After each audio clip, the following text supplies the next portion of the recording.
faço a edição dessa nossa aula e deixo disponível para os colegas que eventualmente assistam por meio do YouTube e até mesmo aqui na nossa sala de aula virtual. Quero agradecer a compreensão de todos, porque semana passada eu estava cometido uma gripe e eu fiquei afônico. Também fiquei com um pouco de disacusia, que é uma certa perda auditiva, também ocasionado pela gripe, ou seja, eu estava com a minha cabeça inflamada por conta disso. E aí vim melhorar coisa de 2 dias, né? Então, graças a Deus, não era nada demais, era apenas uma gripe mesmo, nada associado à Covid. E que bom que estamos aqui para dar sequência aos nossos encontros. E também agradecer aí a todos que puderam entregar, fizeram a resenha daquele filme que eu recomendei que vocês assistissem.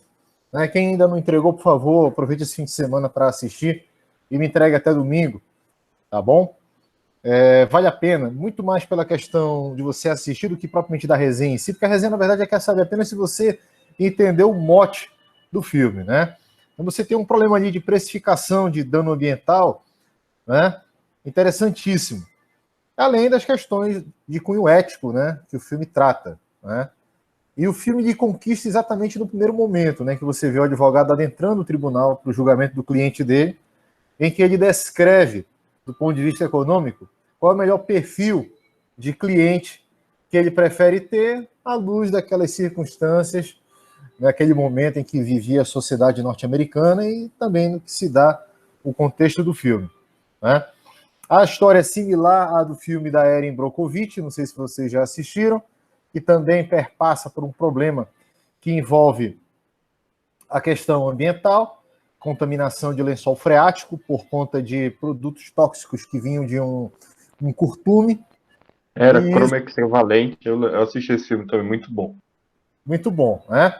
Tem o outro do Gene Hackman, que eu estou tentando me lembrar o nome, e esse envolve o caso da General Motors, né? Não sei se vocês tiveram conhecimento, nos anos 80, a General Motors ela desenvolveu um carro, acho que foi a Blazer, e esse carro tinha uma falha de projeto. Agora é interessante a falha de projeto, né? Se você estivesse com o seu carro estacionado e a luz do pisca do lado esquerdo sinalizando, se seu carro sofresse uma colisão naquele ponto, nesse momento, o carro explodia. Ele entrava em combustão, matava todo mundo. E aí a General Motors foi a julgamento porque ela... aliás, perdão. Que o caso da General Motors era o pneu que ela estava utilizando.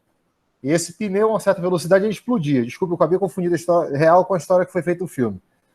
A General Motors tinha um carro, a Blazer, ela adotou um pneu da Firestone, e eu não sei se vocês sabem, né? Os filhos dos donos da Firestone eram casados, são casados com os filhos dos donos da General Motors. É uma oligarquia, né? Aliás, é uma aristocracia.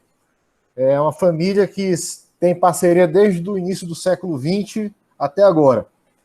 Então, o pneu que eles estavam utilizando, a uma certa velocidade, ele explodia, o carro capotava e matava os passageiros, porque o carro entrava em combustão e tal, não sei o quê. E houve, de fato, um problema que a fábrica não quis assumir, porque o custo de mandar fazer um recall naquela época dos pneus, dos carros, era altíssimo. Então, eles fizeram um cálculo que se eles tivessem que pagar uma indenização de $500 mil por família, por conta de um acidente, era mais barato do que trocar todos os pneus dos carros que eles tinham lançado. Eu sei que, no final das contas, a General Motors foi obrigada a pagar 50 vezes o custo da troca do recall dos todos os carros que ela lançou com aquele pneu defeituoso. E gerou uma briga, um litígio entre a General Motors e a Firestone, que foi uma coisa terrível. E o filme do Gene Hackman, ele tem exatamente essa pegada, mas no filme o problema não era o pneu, né? Até para não ficar caracterizado que foi copiado do caso, né? Mas foi inspirado no caso. Era o carro que, se tivesse parado, sofresse uma colisão na parte traseira, ele explodia. E aí o Gene Hackman é um advogado bem-sucedido e é contratado para atuar nessa demanda, né? Nos Estados Unidos, essas ações judiciais que envolvem interesse de massas, aqui a gente chama de ação, pode ser ação civil pública, pode ser uma ação popular. Lá é chamado de class of action, né? Que são ações voltadas para interesses coletivos, interesses coletivos. E o nosso filme, a Civil Action, tem a ver com um filme que trata de questão de indenização. Civil Action é alguma coisa como uma ação de indenização. É como se o John Travolta resolvesse encampar uma ação popular para permitir que as pessoas que foram afetadas lá pelo produto químico fossem indenizadas, né, do ponto de vista coletivo. Mas é interessante se você perceber no filme, e aí eu preciso falar também desse detalhe, é que durante o procedimento de quesitação das testemunhas que vão servir no processo, o advogado da empresa, que é o Robert Duval, magistralmente ali representando o advogado de defesa, ele pergunta à testemunha se a testemunha come alguma coisa à base de Teflon, se ela usa algum produto em casa, à base de Teflon, se ela costuma comer gordura, se ela costuma usar micro-ondas e tal.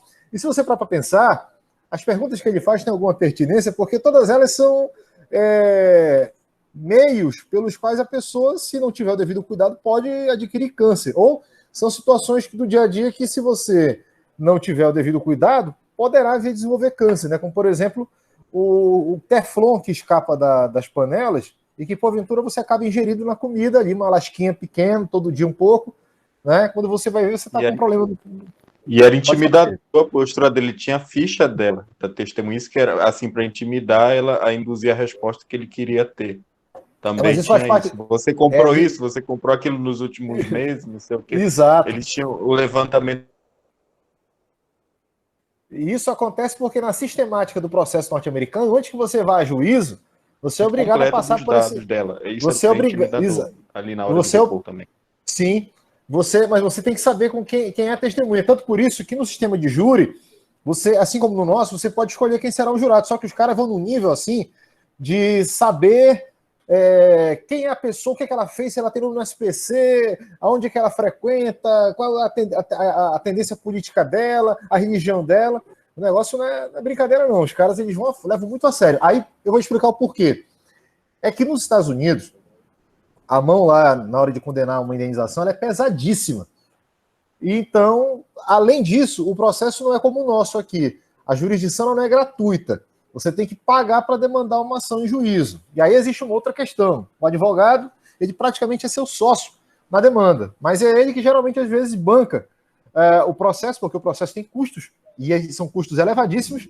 Então, não raro, o advogado acaba saindo com 50% da vantagem econômica que o cliente dele ofere numa demanda como essa. Então, você vê aqueles casos assim, Philip Morris foi condenado a pagar 100 milhões de dólares para um fumante, porque não avisou que o produto que ela vendia induziu câncer no pulmão. O cara vai levar 50 milhões de dólares. O escritório, a banca, vai levar os outros 50 milhões. E aí vem aquela outra questão. É por isso que nesses nossos filmes que romantizam a advocacia norte-americana, os caras vivem no luxo absoluto. Mas aquilo ali não é irreal, aquilo ali é a realidade deles, né? Aqui no Brasil a gente não pode tentar aventuras dessa natureza porque o STJ botou um basta nisso daí, né?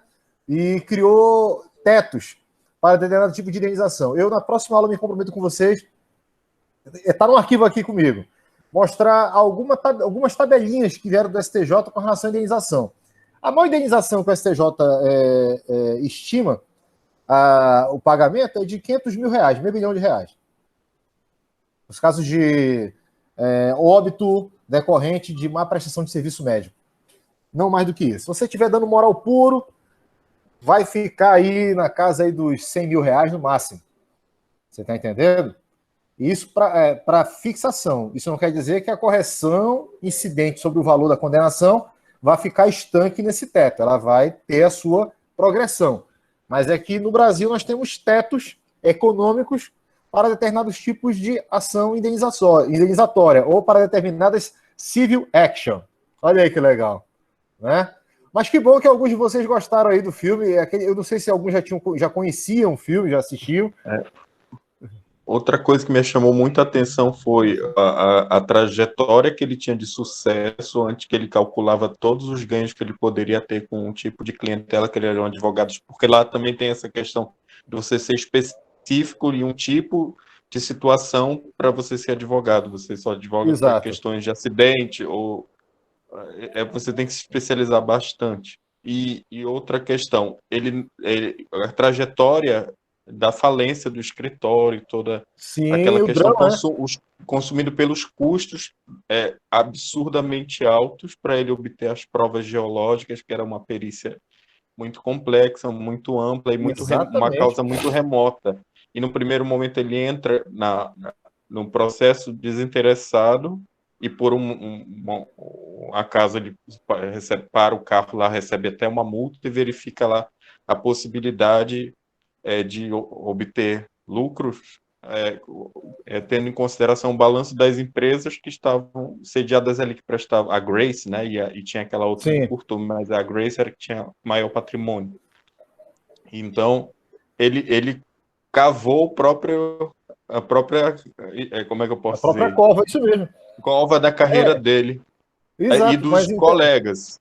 E ele tinha as provas substanciadas, mas ele não tinha a questão da falta de igualdade de você negociar com as partes. O dono da empresa falava de iate, falava de viagem, disse que não discutia negócio, e por ele estar numa situação econômica de sufoco, de aperto, ele tentou até blefar, mas depois não se sustentou e teve que aceitar aquele valor que era muito irrisório e insuficiente para corrigir toda essa mais-valia que a empresa teve por essa conduta de falta de responsabilidade social e ambiental. Exato. Então, só foi possível não digo nem a correção, a começar a ter algum tipo de reparo quando ele manda a ação para o Estado resolver isso, porque o Estado tinha...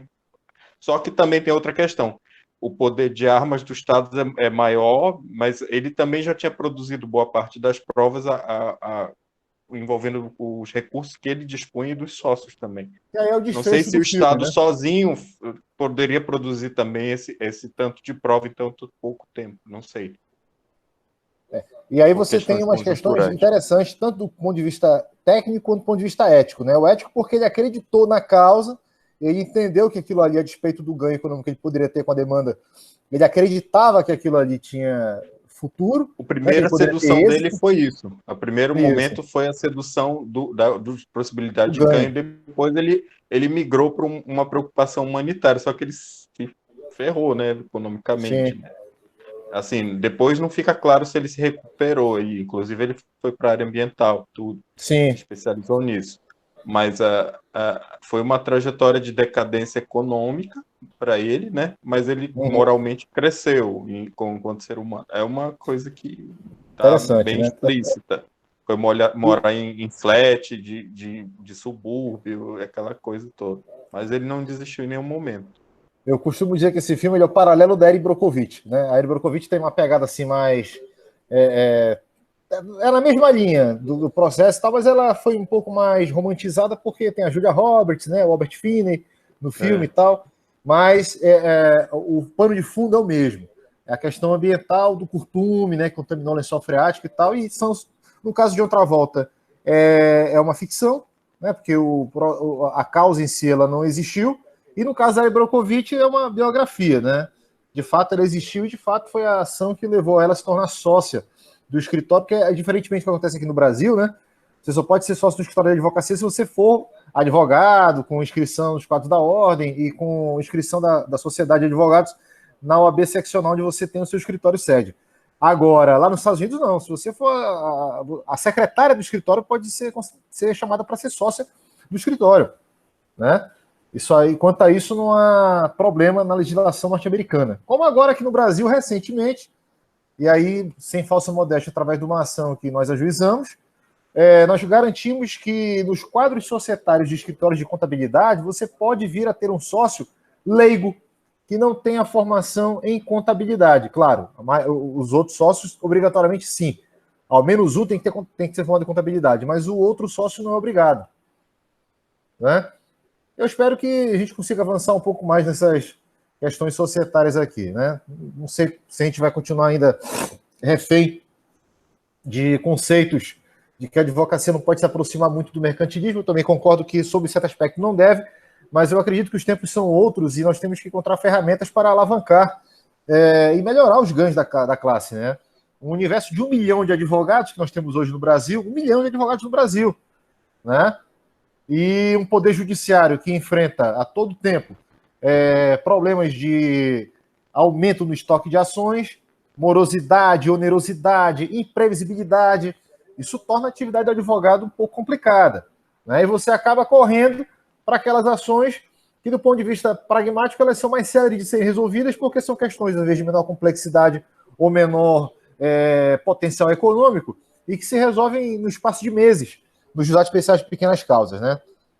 Eu propunha até o fato de que nós devíamos rever também essa questão para retirar do judiciário demandas consideradas frívolas, né, que são aquelas demandas de menor valor econômico e de baixíssima complexidade, e submetê-las não a um julgamento em si, mas a uma câmara arbitral ou uma câmara de conciliação prévia para evitar que aquela demanda chegasse ao conhecimento do magistrado, né? Quem sabe com isso a gente conseguiria, não desprezando o princípio da inafastabilidade da tutela jurisdicional, que é o princípio constitucional pelo qual o judiciário não pode se opor a conhecer qualquer demanda que lhe seja posta ao conhecimento, mas criar mecanismos de filtros para, pelo menos, garantir, ainda que de forma remota, algum grau de apreciação judiciária daquela questão que está sendo posta a conhecimento. Por exemplo, nós temos hoje um teto aqui no estado do Amazonas para inscrição indevida em cadastro negativo. R$5.000. Para que o cara vai entrar com uma ação no juizado de pequenas causas pedindo 20 mil se o teto é de 5? Meu amigo, você vai pedir esse valor? Vá aqui na Câmara de Conciliação Prévia. O conciliador simplesmente chamaria a parte e dizer, olha, o seu pleito de 20 mil ele não será acolhido, porque estabeleceu-se um teto aqui no nosso tribunal de R$5.000. O senhor aceita R$5.000 de indenização para a sua questão, já que está demonstrado que a inscrição foi incontroversa? Das duas, uma, ou o cara aceita, ou o cara não aceita. Se o cara aceitar, encerrou aquela contenda ali. Se ele não quiser, professor, o que ele vai fazer? Ele vai dizer, olha, eu não tenho interesse, eu quero ver se eu consigo receber os 20 mil, a despeito de não receber. E aí sim, na eventualidade dele não ser contemplado com o valor pretendido, e sim, então, somente com os R$5.000, caso ele resolvesse recorrer, retirasse dele a possibilidade dele ter gratuidade na assistência judiciária para que ele pagasse as custas. Aí, no instante, ele parava, porque também, meus caros, o fato de você ter custas altas para recurso serve exatamente ao propósito de inibir o recurso. Então, se existe, por um lado, a ideia de que o judiciário não pode deixar de apreciar as questões e que você tem que ter um processo devidamente transitado, né, com duplo grau de jurisdição, o que dizer das custas elevadíssimas da Justiça do Trabalho para que você possa recorrer? Um recurso ordinário custa R$16.000. Aí você vai me dizer, professor, quando você tem uma questão trabalhista, você tem um lado social, então você inibe o recurso para que o trabalhador não seja vítima do abuso de poder econômico do empregador, que pode recorrer, fazer uso dos recursos. Concordo com você. Mas isso do ponto de vista da equidade. Por outro lado, por que a gente não pega esse experimento que é feito na Justiça do Trabalho, transformamos isso e adequamos isso para o juizado de pequenas causas, ou para dar tratamento às questões consideradas frívolas, né? Isso é o caso a se pensar, vocês, futuros operadores do direito, futuros economistas, contadores, com certeza vão poder trabalhar melhor esse tema. Eu estou aqui só jogando aqui as ideias, né? Espero que elas floresçam em algum lugar. Mas vamos dar sequência aqui, gente, à nossa aula. Agradeço aí as valiosas contribuições. Hoje nós vamos falar especificamente sobre a atividade estatal no setor econômico. E vamos falar aqui acerca dessa atividade, vamos falar do serviço público e vamos dividir aqui esse nosso estudo em dois vetores. Vamos falar da atuação estatal em sentido estrito, que é aquela intervenção do Estado no domínio econômico, e vamos falar também da prestação do serviço público enquanto competência do Estado para prestar aqueles serviços que têm interesse e relevo social.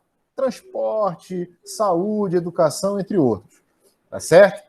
Bom, de acordo com o professor Marçal Justem Filho, a atividade econômica propriamente dita é aquela que reside no desempenho pelo Estado de atividades que não são diretamente vinculadas à satisfação de direitos fundamentais. Então, quando o Estado se propõe a atuar em determinado segmento econômico com vistas a questões estratégicas, ele não está necessariamente objetivando com aquilo atender interesses sociais ou direitos fundamentais. Ele está simplesmente se reservando do ponto de vista estratégico para ter aí poder de barganha, né, nas medidas que ele vir a adotar. Prova disso é a atividade dos Correios, né?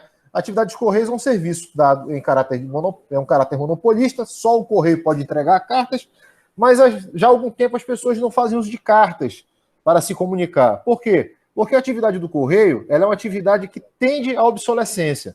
Você poderia, de repente, pensar nos Correios com uma atividade mais dinâmica, ampliando o escopo de serviço dele para além da entrega de correspondências e de encomendas de pequeno porte, incluir aí cargas maiores.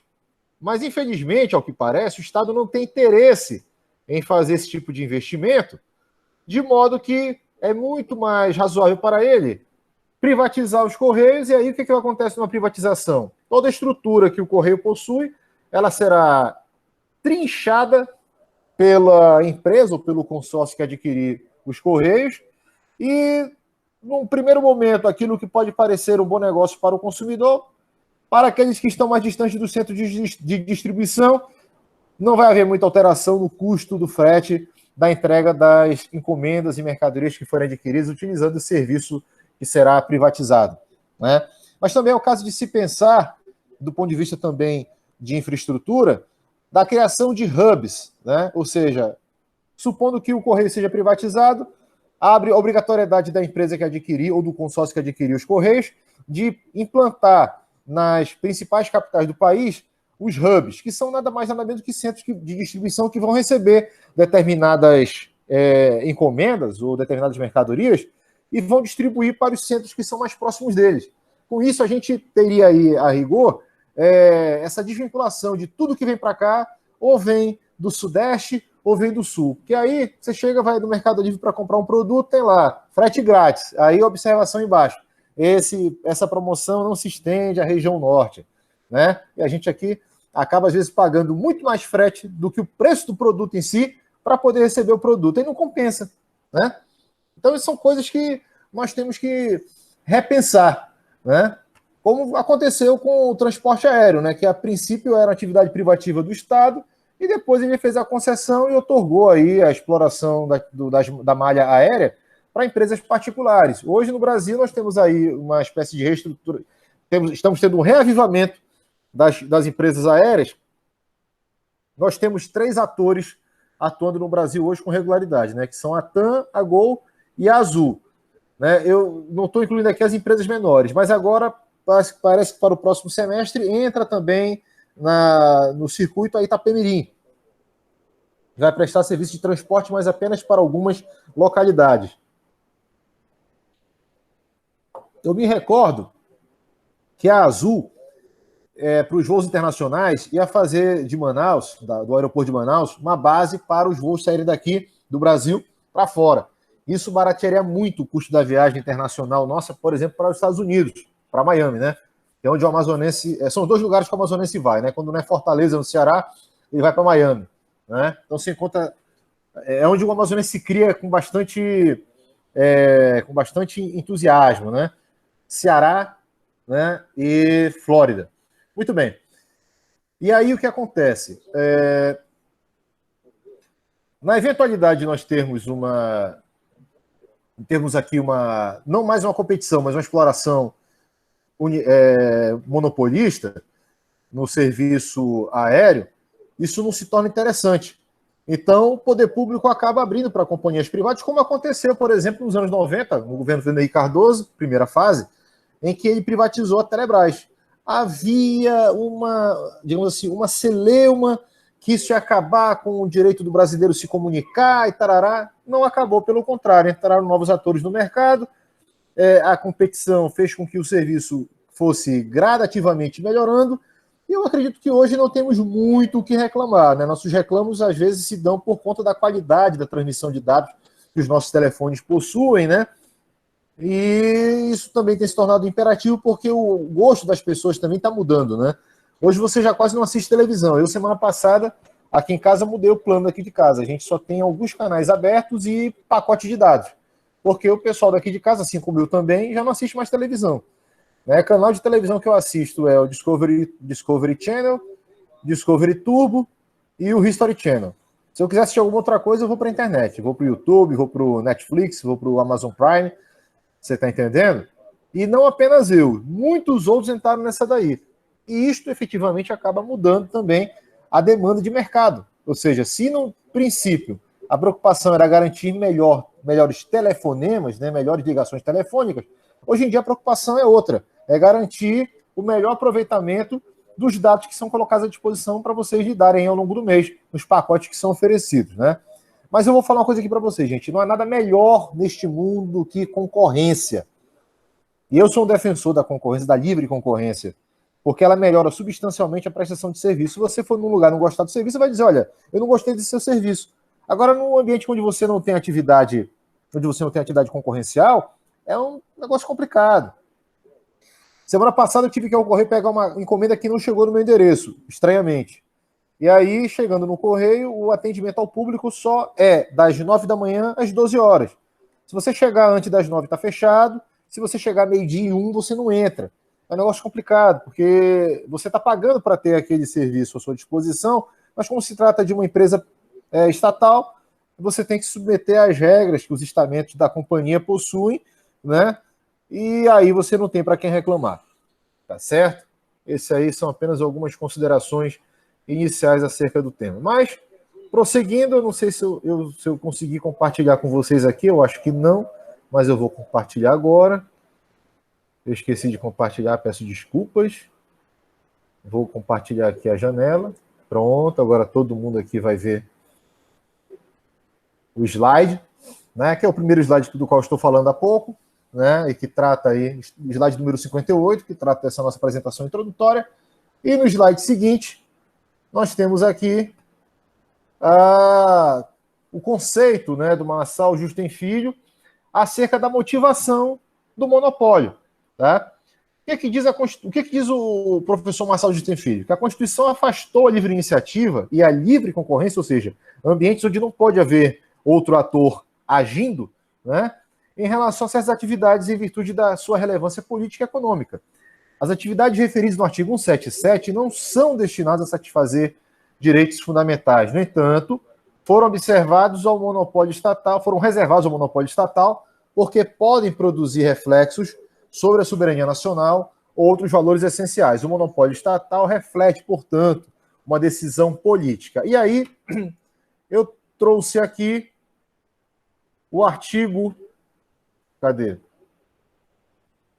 Só um minutinho, por favor. Eu trouxe aqui para vocês, eu acho que eu apaguei, o artigo 177 da Constituição Federal. Vamos ver se aparece aqui. Me dê só um instantinho. Artigo 177, Constituição Federal, que trata do monopólio da União. Vou abrir aqui no site do Planalto. E aí eu vou direcionar aqui para o artigo 177. Diz o artigo 177 o seguinte, vocês estão vendo aí ou não? Conseguem ver essa tela? Mas se não conseguirem ver, vocês podem acessar na casa de vocês aí o artigo 177 da Constituição. O que é que diz o artigo 177? Constitui monopólio da União, inciso 1, a pesquisa e lavra de jazidas de petróleo e gás natural e outros hidrocarbonetos fluidos. 2, a refinação do petróleo nacional ou estrangeiro. 3, importação e exportação dos produtos e derivados básicos resultantes das atividades previstas nos incisos anteriores, ou seja, importação ou exportação de produtos derivados de petróleo, ou gás natural também, ou hidrocarbonetos. 4, o transporte marítimo de petróleo bruto de origem nacional ou de derivados básicos de petróleo produzido no país, bem assim o transporte por meio de conduto de petróleo bruto, seus derivados e gás natural de qualquer origem.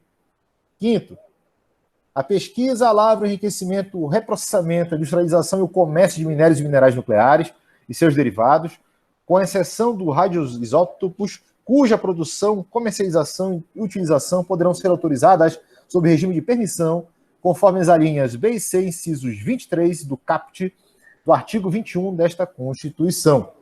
Tá certo? Aí há uma ressalva no parágrafo 1º, é importante que nós falemos sobre essa ressalva, que diz o seguinte, abriu aqui uma tela que não era para ter aberto. Só um segundo, por favor. Isso aqui não era para estar aqui. Só um minutinho, gente, que abriu aqui uma tela. Eu quero saber como é que eu faço para me livrar disso aqui. Ah, pronto. Diz aqui o parágrafo primeiro que a União poderá contratar com empresas estatais ou privadas a realização das atividades previstas no inciso 1 a 4 deste artigo, observadas as condições estabelecidas em lei. E aí depois ela faz um corte epistemológico em como se dará a questão da importação e exportação de petróleo, do refinamento do petróleo e seus derivados, tá certo? Bom, aqui nós temos, então, o arcabouço previsto na Constituição, que trata da questão do monopólio do nosso petróleo, tá certo? Eu considero o petróleo uma questão estratégica porque ainda hoje no mundo é o petróleo que serve de lastro para a moeda considerada mais forte até então que nós temos, que é o dólar, tá certo? Então, enquanto o dólar, que também abriga a nossa dívida, né, que é em dólar, for lastreado e garantido pelo pagamento em petróleo, no meu entender, a Petrobras não deve ser privatizada. Talvez as atividades que não tenham ligação direta com a atividade fim da Petrobras, talvez pudessem ser desoneradas, né? E repassadas a outros atores. Mas a atividade de exploração e refino, tirar as exceções aqui previstas na Constituição, deveriam continuar, pelo menos enquanto houver essa relação entre petróleo e dólar, sob o cuidado do nosso poder público, né? do nosso Estado. Muito bem. Antes de considerações, gente, eu vou passar agora para o próximo slide. Vamos fazer aqui uma análise sobre a atuação do Estado em regime de monopólio. Eu tenho aqui um quadro datado de 2015 e que mostra a quantidade de empresas públicas que alguns países possuíam até o ano de 2015. Aí vocês vão observar nessa gradação que o primeiro país dessa lista que apresenta a maior quantidade de estatais é a Hungria, que não é de se estranhar porque a Hungria, até um tempo desses, era um país ligado à União Soviética e, tanto por isso, tem uma cultura aí de empresas estatais, né? Em segundo lugar está a Índia, né? Que pode ter essa explicação do seu altíssimo quantitativo de empresas estatais por conta do volume populacional que o país possui, né? Sem contar também que a Índia, durante muito tempo, foi colônia da Inglaterra e também adquiriu alguns hábitos dos ingleses que também têm lá suas estatais, tá certo? Não tanto quanto a Índia, mas tem. Tanto é verdade que no Reino Unido, já empatando com os Estados Unidos, são os dois países que menos têm empresas estatais se comparados com os outros que estão aqui à frente. O Brasil ocupa, então, nessa sequência, o terceiro lugar de país com mais empresas estatais. Vocês vão observar também, gente, que tem uma observaçãozinha aqui no finalzinho do slide que diz que a China tem mais de 51 mil empresas estatais. E ela não foi colocada aqui para não criar exatamente uma distorção, né? E o que se explica o fato da China ter tanto estatal assim, porque é um país de regime político comunista e de economia aparentemente socialista, ou como alguns economistas mais à esquerda costumam dizer, é um capitalismo de Estado e tudo mais. Mas não foi colocado aqui na comparação. Muito bem. Então, você vai observar aqui que no ranking dos países que mais têm empresas estatais, o Brasil figura em terceiro lugar. E por que ele figura em terceiro lugar? Aí vamos para o próximo slide. Porque o Brasil tem algo em torno de 138 empresas públicas federais. Esse número aumentou. Em 2016, nós chegamos a ter 157 empresas públicas federais. A maioria delas, acho que uns 80%, criadas na gestão do PT. Tá certo? Eu entendo que empresa pública, ela tem que, no primeiro momento, ela tem que ter uma função estratégica. E no segundo momento, se não for estratégico, ela tem que atender interesse social, né? Porque é nisso que se traduz basicamente o serviço público, seja ele aquele prestado diretamente para o público, seja aquele prestado de forma indireta para o público, tá certo? Esse universo de empresas estatais, se assomados às estatais dos estados e municípios, nós chegamos a algo de um universo de mais de 400 empresas estatais. Todo esse universo de empresas, ele traz em si algo em torno de 837 mil empregos diretos, né? E dessas empresas, algo em torno de 30 delas, ou 10% desse universo, possui ações negociadas na Bolsa de Valores. Vamos citar duas aqui, Banco do Brasil e Petrobras, né? Só apenas para citar. Desse universo de 138 empresas públicas federais, nós temos 18 delas que são deficitárias, ou seja, elas não dão resultado e o Estado é obrigado a fazer aporte de recursos todos os anos para garantir o funcionamento dessas entidades. No caso aqui, nós temos 2 exemplos. A Embrapa, que faz pesquisas na área da agricultura, e nós temos aqui a Valec, que é a empresa responsável pela questão ferroviária no nosso país. E, professor, tem casos também que eles tiram receita da empresa pública para fazer um contrário também, tipo da Casa da Moeda. Acontece, né? A função, e depois a querem moeda... dizer que não dá lucro, mas na verdade, se for avaliar mesmo, inclusive ela chegou a ganhar prêmios e se destacar internacionalmente na produção de passaporte, cédula, e tiram recurso dela e queriam colocar um balanço lá que dizia que dava prejuízo para privatizar de qualquer jeito. Enfim, eu não concordo, e eu vou lhe falar, eu não concordo em privatizar a Casa da Moeda, não. Eu acho que é uma questão muito sensível você permitir que uma empresa particular confeccione, né? Até porque você não vai ter tanto controle quanto você tem no serviço público, né? Confeccione documentos oficiais, timbres, cédulas. Não, Deus o livre. Sou totalmente contra. Isso aí já é uma questão até de soberania, se você parar para pensar, né? Mas vamos lá. O exemplo disso, se você pegar, por exemplo, quantos escândalos nós tivemos aí de concursos públicos e até de vestibular, das empresas que foram contratadas para produzir a prova e o funcionário lá pegava e tirava cópia do material e divulgava, vendia por um certo preço, né? É complicado. Muito que bem. E aí, gente, o que acontece? Essas empresas que davam prestígio de subvenção do governo, em 2017, elas receberam do poder público algo em torno de 14,6 bilhões de reais. Né? O que é esse aporte? Recurso que é injetado nessas empresas para que elas continuem funcionando e custeando as suas atividades. Aí eu queria fazer só aqui um apêndice em relação à Valec. Por que essa empresa que cuida da parte ferroviária, ela é uma empresa deficitária? Simplesmente porque a questão ferroviária do Brasil é mal resolvida. Eu espero que agora, né, com a conclusão da Ferrovia Norte-Sul, nós consigamos ter uma gestão melhor da nossa atividade ferroviária, porque, quer queira, quer não, e até que me prove em contrário, apesar dos custos de implantação serem elevados, o retorno que ela dá no médio prazo é muito alto. Ela barateia o frete de uma forma assim absurda. Né? E aí é o caso de você olhar com mais carinho, né, esse tipo de investimento. Até porque se não valesse a pena, você não tinha países que têm boa parte da sua malha de transporte na malha ferroviária, né? Que ela facilita e ela agiliza o escoamento de grandes volumes de carga, né? Entre outras questões. Tudo bem? Então, vamos dar uma avançadinha aqui. Vamos falar aqui sobre a atuação na economia do regime de concorrência. Né? Como é que funciona isso?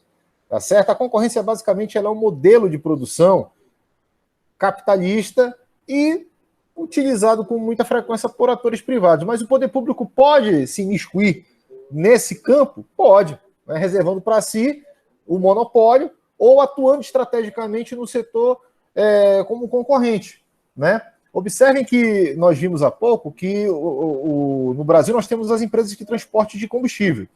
Não é verdade? O Estado mantém uma através da Transpetro, mas isso não inibe a existência de outras empresas transportadoras desse bem.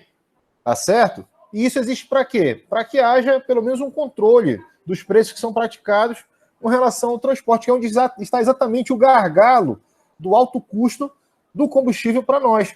Havia um projeto que eu achei razoável por parte do governo federal de fazer com que as refinarias,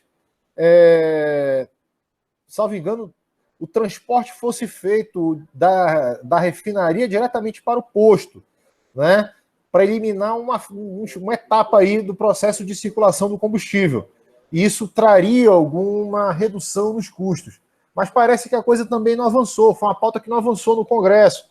E isso é complicado porque isso acaba refletindo aonde? Na gente. Né? Eu não sei se também por conta disso tem havido essa crescente busca pelos veículos elétricos, né? Porque aí, veículo elétrico, você tem algumas fontes alternativas de alimentar seu carro, né? Se você não tiver a sua casa com a instalação adequada, você pode até ter um grupo gerador ou uma usina de energia solar na sua casa para alimentar a bateria do seu carro e não ter que depender do combustível fóssil, que está sempre oscilando o valor, porque o combustível fóssil não serve apenas... os hidrocarbonetos, o petróleo, aí não serve apenas para produzir combustível. Ele produz materiais, né, como plástico, por exemplo. Então, a demanda o que afeta muito também o preço do petróleo, além da questão da especulação do barril do petróleo, é a sua demanda, o uso crescente de plástico e outros produtos que são assemelhados ao plástico, né? Silicone, plástico e por aí vai. Né? Os polímeros de toda a ordem são derivados de petróleo. Então, à medida que a sociedade cresce e aumenta o consumo desse tipo de produto, isso impacta diretamente também na questão do preço do petróleo. Né? E aí, para você se livrar disto, a alternativa é a eletrificação de veículos. Né? Eu sou totalmente a favor. Eu espero apenas que as tecnologias que nós temos hoje elas se tornem realmente eficientes. Mas eu acredito que em questão de alguns menos de 10 anos a gente vai ter aí carros elétricos bons e baratos. Né? Ainda não estão tão baratos, mas estão barateando. Pois não.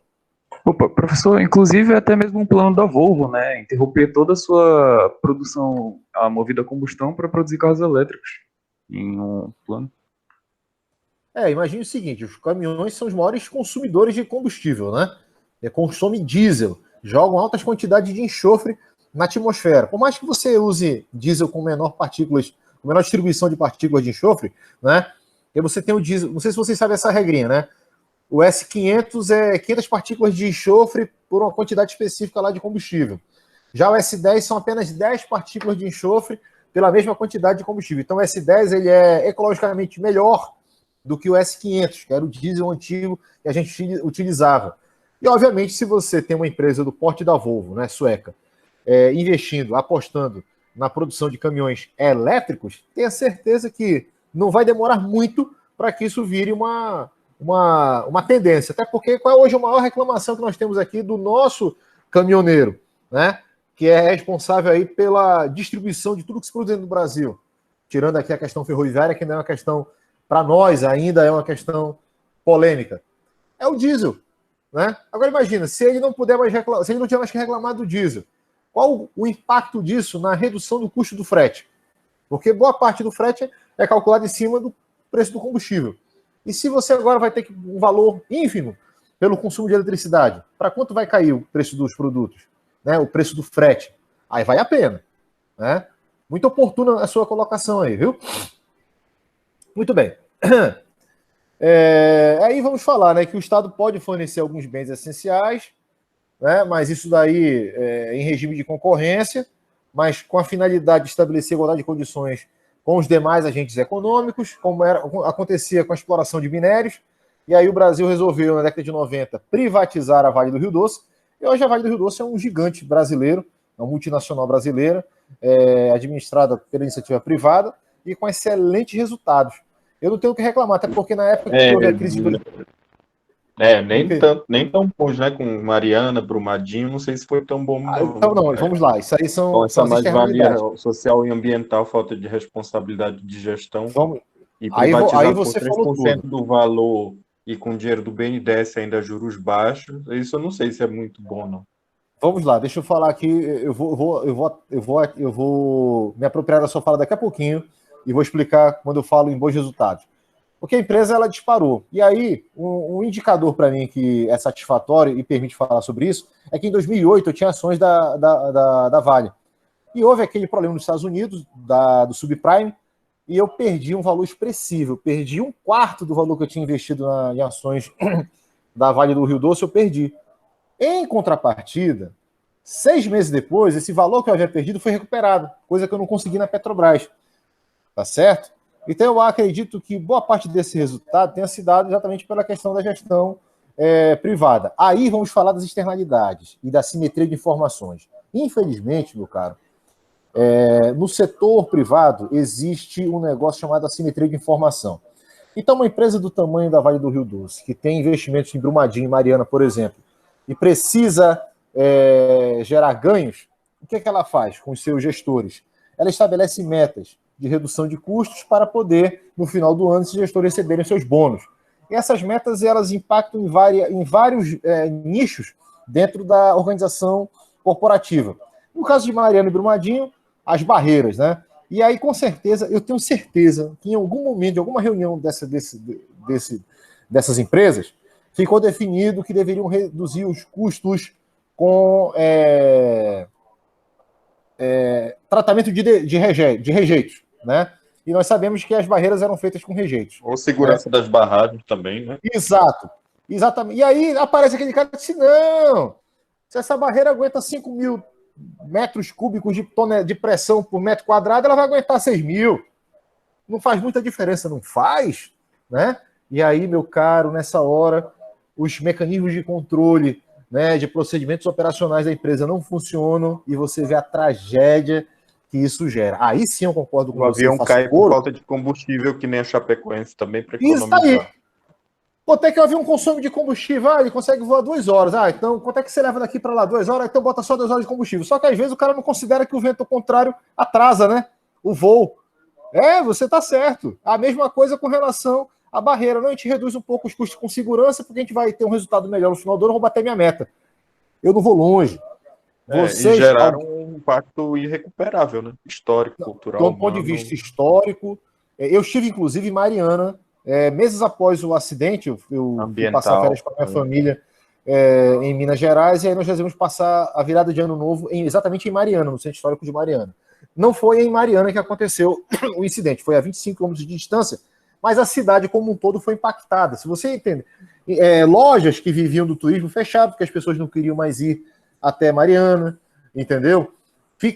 Criou-se um caos social ali na cidade horrível, foi triste de ver. O que ainda estava sustentando um pouco a economia deles lá é porque estavam filmando uma novela na época, e a praça central da cidade de Mariana, que fica bem assim, já próximo do Rio, ela servia de palco para a novela que estavam filmando lá. E aquilo ali gerava alguma coisa na economia deles. Mas o guia que nós contratamos lá, que nos levou para conhecer as minas, né, que tinham por lá, falou disso. Rapaz, eu estava quase indo embora de Mariana por conta disso. E se esse negócio não melhorar, eu vou ter que dar outro jeito da minha vida, porque ele vivia de levar turista para conhecer as minas. Então a Vale deveria ter responsabilizado em pagar royalties para que cobrisse esses danos à cidade. Sim, não apenas a cidade, né? Foi uma brutalidade, viu? A região como um todo. Será que tudo que eles lucraram ia pelo menos cobrir uma parte de tudo isso que eles causaram? Por essa desmedida de ganhar, só ganhar, e não levar em consideração o impacto da atividade econômica?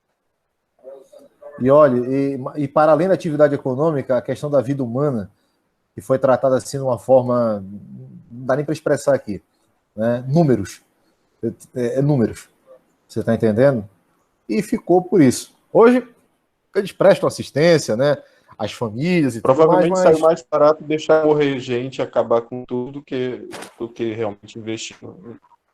Sim. Deveria ser investido para evitar esse tipo de tragédia. O que vai acontecer? Eles vão buscar revitalizar eles vão buscar revitalizar toda aquela área que foi afetada, né? Mas nada voltará a ser como antes, né? Esse é o fato. E aí acende-se o alerta exatamente para isso que você pontuou, né?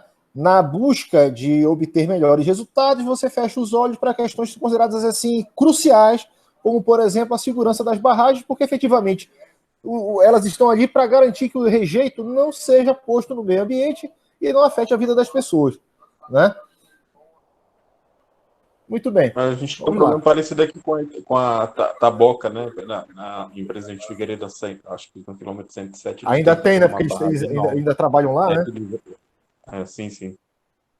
Ainda estão por lá, né? Muito bem. E aqui, meus caros, deixa eu ver, para finalizar o nosso encontro, nós temos aqui a definição de serviço público, tanto pelo professor Marçal quanto pelo professor Eros Roberto Grau, né? Ex-ministro do STF. Diz o professor Marçal que o serviço público é atividade pública administrativa, ou seja, prestada pela administração, que satisfaz de forma concreta as necessidades individuais ou transindividuais, materiais ou imateriais, vinculado diretamente ao direito fundamental insuscetível de satisfação adequada, mediante os mecanismos da livre iniciativa privada, destinados a pessoas indeterminadas, qualificadas legislativamente, executadas sob regime de direito público. E aí você tem a questão do transporte, da saúde, da segurança, né? Do lazer, infelizmente, nós temos aqui um problema sério nos nossos ambientes públicos de lazer, não são muitos, né? A cidade padece aí de ter mais opções de entretenimento público. As pessoas, como diz o pessoal aqui do norte, né, se socam dentro dos shopping centers, até por conta da climatização, né? Enfim, e nós temos aqui uma região tão bonita do ponto de vista ambiental, né, que poderíamos ter janelas ecológicas aqui na cidade para que as pessoas pudessem passear, pudessem conhecer mais a cidade, viver, né, nossas belezas naturais, mas talvez isso não dê voto suficiente, né? E aí as pessoas os gestores não investem como deveriam investir. Fica aqui apenas a minha crítica em relação a isso daí. E aí, com relação ao serviço público versus atividade econômica no sentido estrito, e aí temos aqui a palavra do professor Grau, que diz o seguinte, né, que partindo da divisão do capital, né, como atividade econômica e do trabalho, que é o serviço público, o estabelecimento de uma atividade econômica como serviço público pressupõe a fixação pela Constituição na preservação do interesse do trabalho, ou seja, do interesse social. E aí ele, nas palavras dele, né, serviço público é atividade indispensável à consecução da coesão social, mas o que determina a caracterização de determinada parcela de atividade econômica em sentido amplo, como serviço público, é a sua vinculação ao interesse social. E nesse particular, eu, sem falsa modéstia, me sinto orgulhoso de fazer parte do quadro da nossa instituição, da nossa faculdade, né, da UFAM e da Faculdade de Direito, também por atuar junto ao núcleo de prática jurídica, porque através do nosso núcleo de prática, nossos alunos têm a oportunidade de retornar à sociedade carente, né, aconselhamento jurídico, tratamento jurídico às suas questões, orientação, garante acesso à cidadania a essas pessoas. E isso é importante, né? Você vê aquela pessoa que muitas vezes está acostumada a ter atendimento na atividade estatal, numa delegacia ou num pronto-socorro, chegar num núcleo de prática onde é um escritório modelo em atuação e ser atendido com humanidade, ser atendido com atenção, ver o seu processo tramitando, da mesma forma como acontece na Defensoria Pública, né, que tem muito mais estrutura e muito mais expertise do que nós, né? Mas, enfim, nosso trabalho não deixa nada a dever. Infelizmente, de um ano para cá, de março do ano passado para cá, estamos sem poder prestar atendimento por falta de segurança sanitária, né? E temos procurado, então, fazer a nossa atividade junto ao professor João Thomas na Defensoria Pública da União, atendendo os processos que envolvem direito penal militar. É a forma que encontramos de procurar dar conhecimento processual aos nossos alunos finalistas que estão aí no 9º e 10º período e que precisam colar grau. Enfim. Bom, minha gente, eu quero agradecer a atenção de todos, agradecer a participação aí dos colegas que fizeram intervenções pertinentes. Gosto muito quando vocês participam, tá? Espero que tenham gostado do filme e espero poder los encontrar aqui na próxima semana para termos uma vez mais esse nosso encontro agradável. Muito obrigado a todos. Tenham todos um bom fim de semana, um bom descanso. Obrigado, professor. Boa noite. Boa noite a todos e até mais.